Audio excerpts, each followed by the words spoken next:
Well, customer care can actually determine whether your business thrives or gets issues along the way. Now, it doesn't matter how good your goods are or the quality of your service in the other areas, as long as you're not able to give people the right care, customer care, you may see yourself out of business in a very short while. Today we try to share tips on how you can actually look after your customers well in 2020.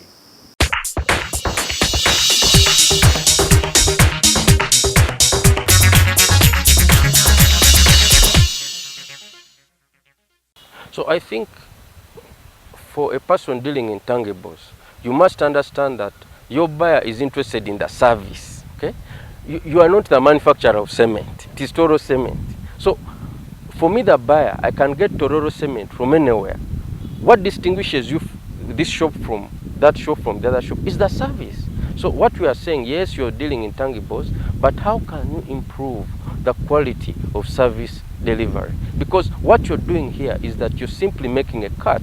You're getting a product that has been manufactured, you're selling it to X, and you're making a difference. So the quality of that service, the responsiveness, the ability, you call someone and then it says, Wanji, what? Have certain levels of etiquette, customer care, the ability to respond to the needs of the clients. So for this individual dealing in tangibles, the trick is in being able to deliver better service. Finally, there is a young person who came up with an app for hardware products. It's a need. People are busy. They are in office from 8 to 5, but they need to build. But at 7, all the hardware shops are closed.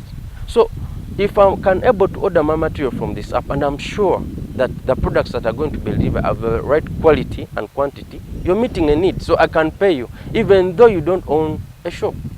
So my friend dealing in tangibles, the trick is in the quality of the service that you deliver to the end client.